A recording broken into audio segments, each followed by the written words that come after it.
नमस्कार। भाग्योदय विचार प्रवाह श्रृंखला की 162वीं 162 कड़ी में हम आपका अभिनंदन करते हैं। आज रविवार 2 जुलाई 2023 वर्ष 2023 का आधा भाग बीत गया। द्वितीय खटमास में हम आ गए, प्रथम रविवार जुलाई का। आज चर्चा करता हूं, कुछ पीड़ाएं हैं हृदय की, वह भी व्यक्त करूंगा।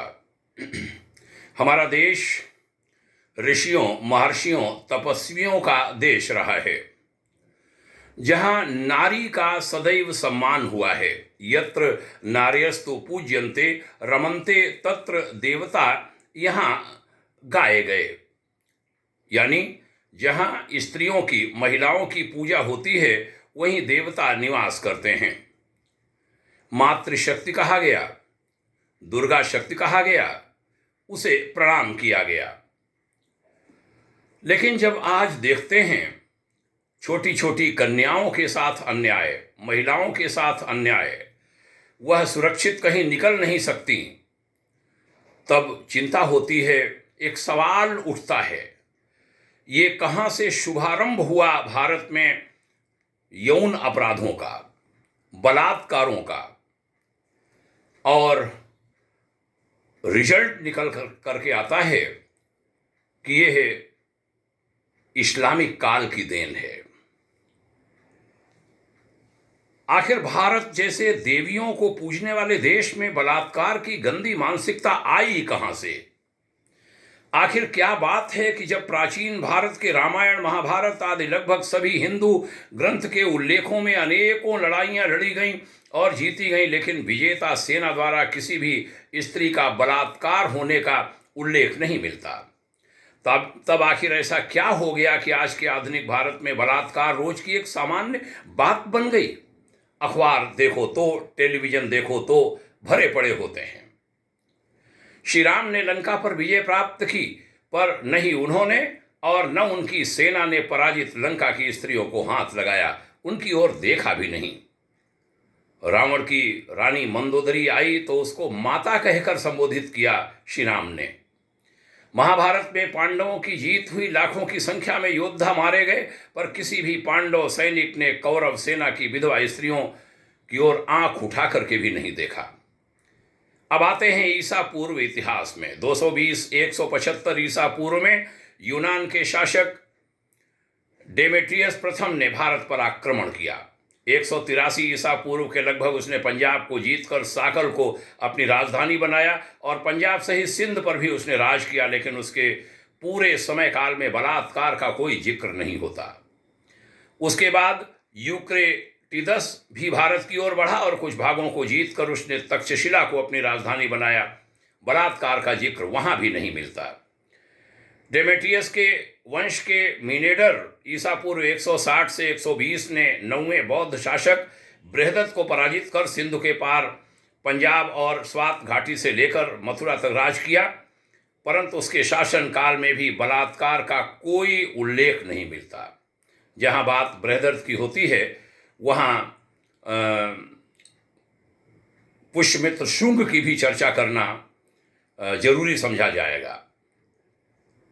सिकंदर ने भारत पर लगभग 326 से 327 ईस्वी ईसा पूर्व आक्रमण किया, जिसमें हजारों सैनिक मारे गए, लेकिन वहां भी पर स्त्री हरण का कोई उदाहरण नहीं मिलता।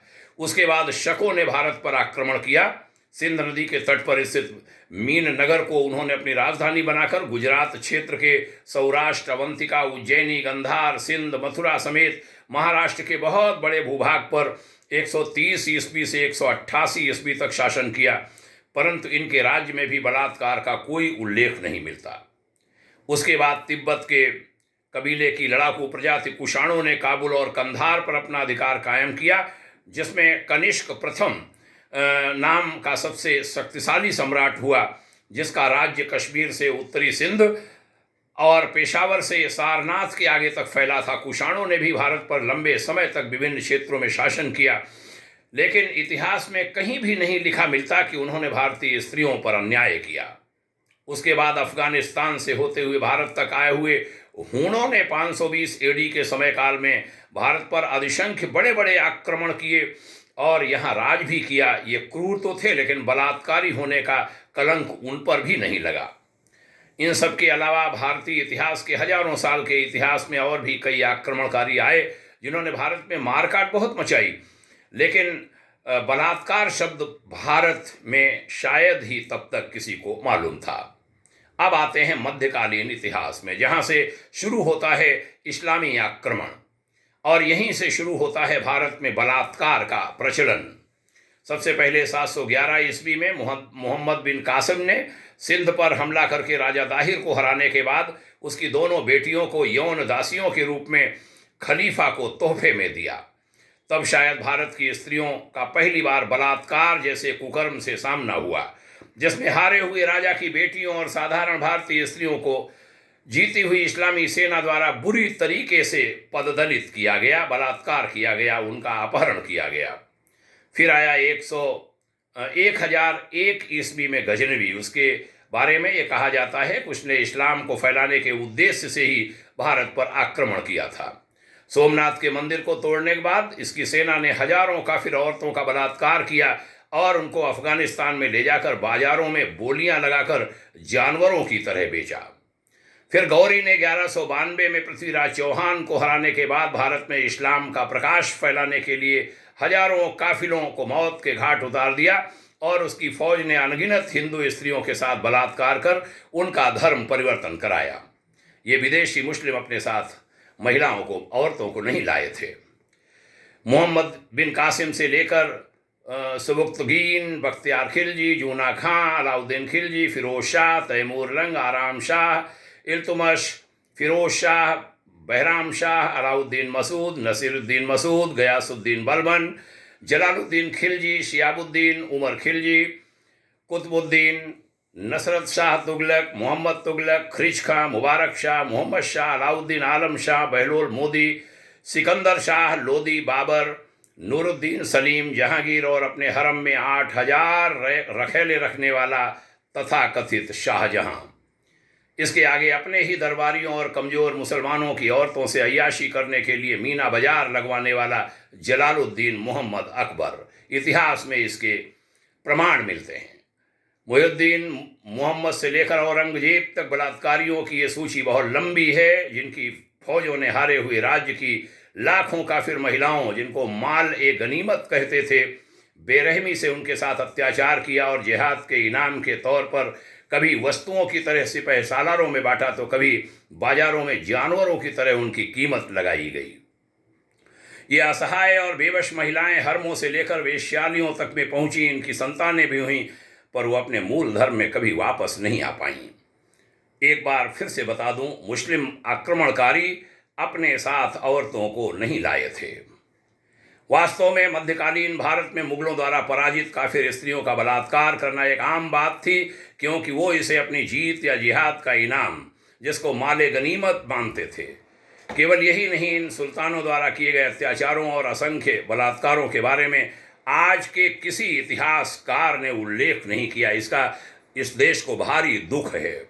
बल्कि खुद इन्हीं सुल्तानों के साथ रहने वाले लेखकों ने, विदेश से आए हुए मुस्लिम लेखकों ने भी बड़ी शान से अपनी कलम चलाई और बड़े घमंड से अपने मालिकों द्वारा काफिरों को सबक सिखाने का विस्तृत ब्यौरा वर्णन उन्होंने दिया।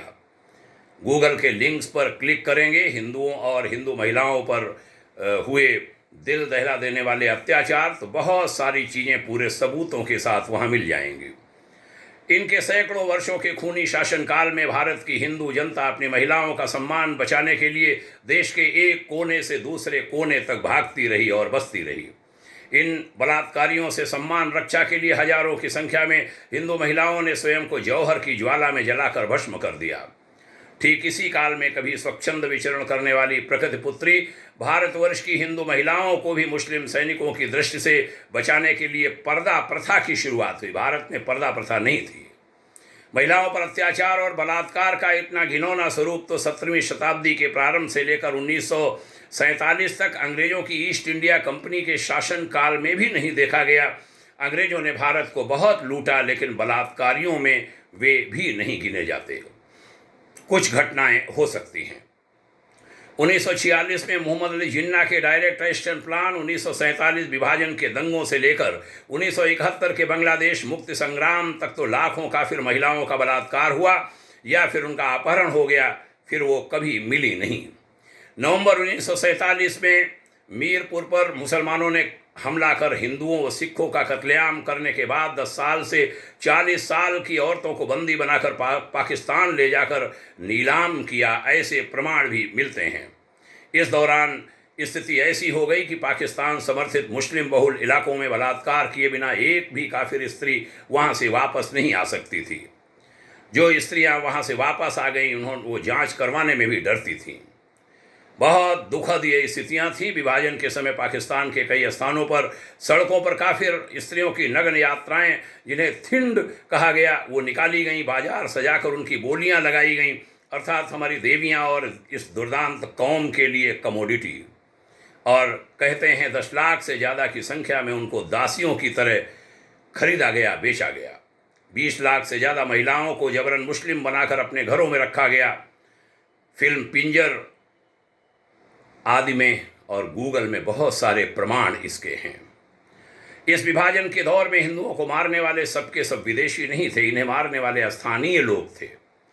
वे समूहों में कत्ल करने से पहले हिंदुओं के अंग भंग करना, आंखें निकालना, नाखून खींचना, बाल नोचना, जिंदा जलाना, चमड़ी खींचना, खासकर महिलाओं का बलात्कार करने के बाद उनके स्तनों को काटकर तड़पा तड़पा कर मारना उनके लिए आम बात थी। और कश्मीर की बात करें 19 जनवरी 1990 की तो बात लंबी हो जाएगी। अभी ताज़ी घटना है। अभी कश्मीर फाइल्स में तो सारा विवरण, उसका एक छोटा सा अंश लेने का प्रयास किया गया है। हम सब उसके विषय में बहुत जानते हैं, बहुत समझते हैं, बहुत सुनते हैं। बहुत तकलीफ देह वहाँ की स्थितियाँ हैं। दिल्ली हो, लखनऊ हो या देश के अन्य अंचल, विभिन्न जगहों पर वह पीड़ित व्यक्ति आज भी यहाँ वहाँ देखे जाते हैं। उनसे आप घटनाओं को सुन सकते हैं। बहुत तकलीफ देह स्थितियाँ रही हैं, बहुत ज़्यादा तकलीफ देह स्थितियाँ। भगवान करे ऐसा कभी न हो। भगवान करे हमारा देश सजग हो, ऐसी घटनाओं के प्रति पहले से सजग।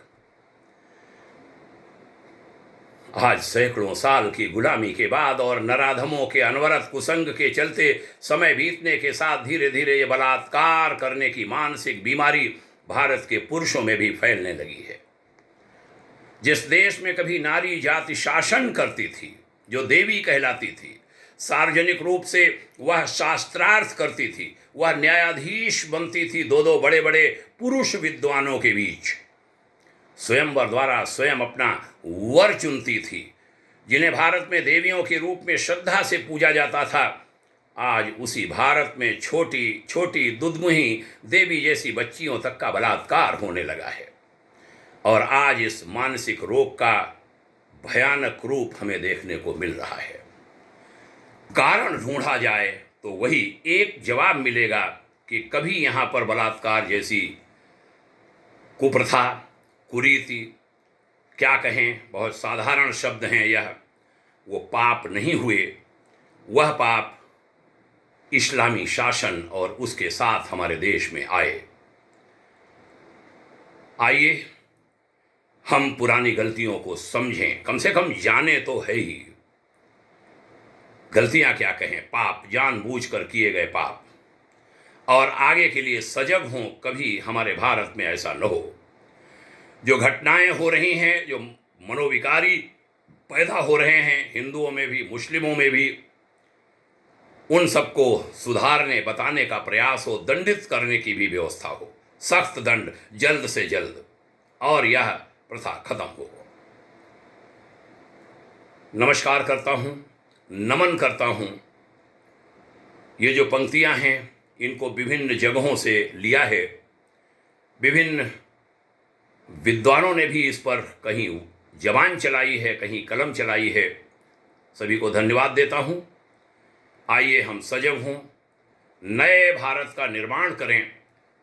हमारी मातृशक्ति, नारी शक्ति, दुर्गा शक्ति, गायत्री शक्ति, उसका सम्मान हो। सभी को हमारे भाग्योदय नमन। आपने इसको ध्यान से सुना, इसके लिए बहुत बहुत धन्यवाद। हार्दिक शुभकामनाएं। जय हिंद। यह भी निवेदन कि यह विचार अन्य लोगों में पहुंचाइए, नई पीढ़ी इन तथ्यों को जाने। शुभकामना कहता हूं पुनः। हार्दिक धन्यवाद। ओम शांति शांति शांति।